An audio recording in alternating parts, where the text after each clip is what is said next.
Saya Firza Yolianisa dari TT5D ingin menjelaskan tentang pengertian WCDMA dan keunggulan WCDMA. WCDMA adalah sistem operasi generasi ketiga atau 3G yang dapat beroperasi pada bandwidth 5 MHz dan rata-rata data sebesar 384 KB per second untuk area luas.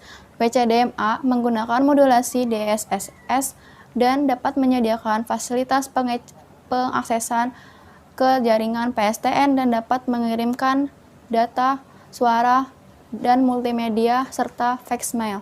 Selanjutnya, terdapat keunggulan WCDMA. Yang pertama adalah 1. Tahan terhadap interferensi. Yang kedua, memiliki efisiensi yang tinggi dan kapasitas tinggi untuk melakukan konfigurasi multisel. Yang ketiga, kapasitas transfer data sebesar 384 KB per second dan untuk area luas dan 2 MB per second untuk area dalam.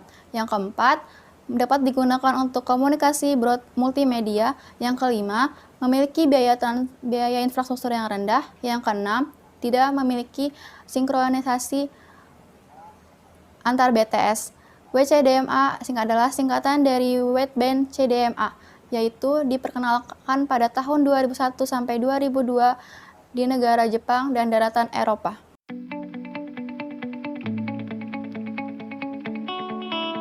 Kenalkan, nama saya Vanugra Hayati. Dari gambar di samping terlihat bahwa jaringan UMTS terdiri atas perangkat-perangkat. Yang pertama, User Equipment atau UI, UMTS Terrestrial Radio Access Network atau UTRAN, dan Core Network atau CN.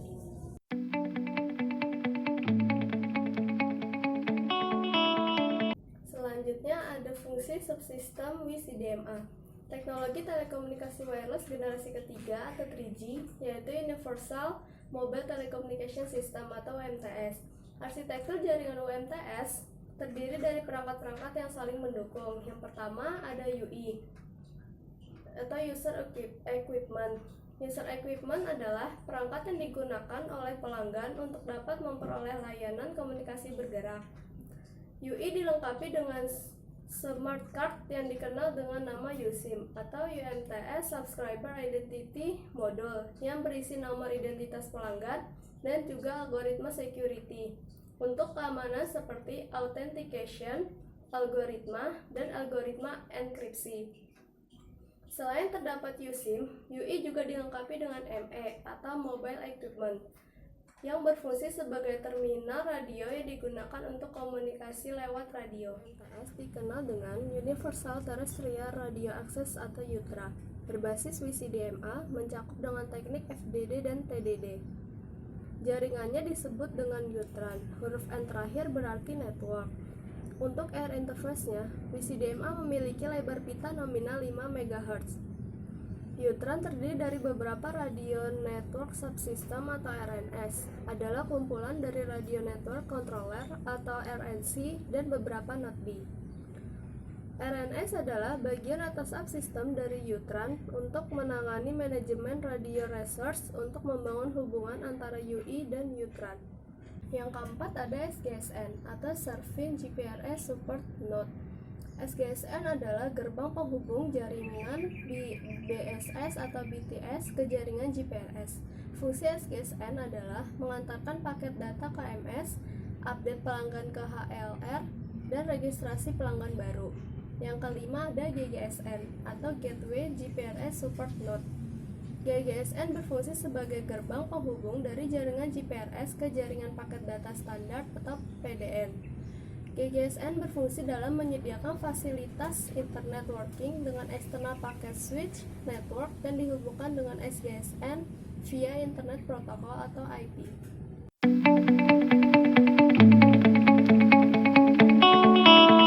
Perkenalkan, nama saya Nadia Mitra Kalsum. Materi selanjutnya yang akan dibahas adalah modulasi pada WCDMA. Modulasi adalah proses penerbangan sinyal informasi pada suatu frekuensi sehingga sinyal tersebut dapat ditransmisikan melalui interface berupa radio atau wireless. Nah, yang pertama ada teknik modulasi. Dalam WCDMA digunakan teknik modulasi yang berbeda untuk uplink dan downlink.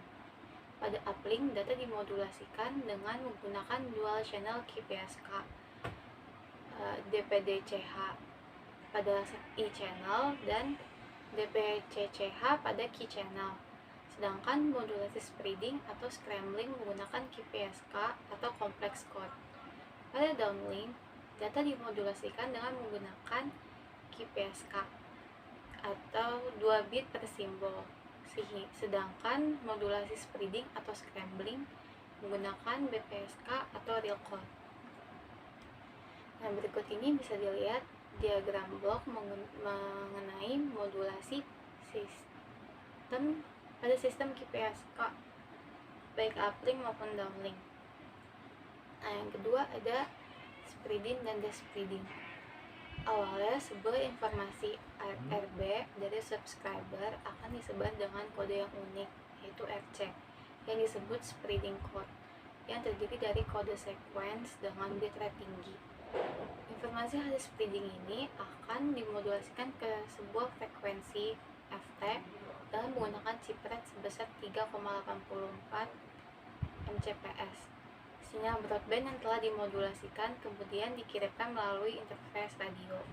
Pada receiver, sinyal broadband tersebut didemodulasi kemudian didesplit kembali dengan spreading code yang sama pada transmitter. Proses ini disebut despreading.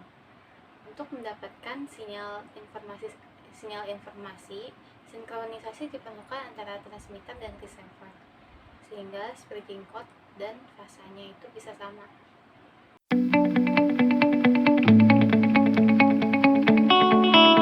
Saya Malia Fazahra ingin menjelaskan tentang kelebihan dan kekurangan WCDMA. Yang pertama adalah kelebihan, yaitu pertama, tahan terhadap interferensi, memiliki efisiensi tinggi dan kapasitas tinggi bila diterapkan dalam konfigurasi multisel.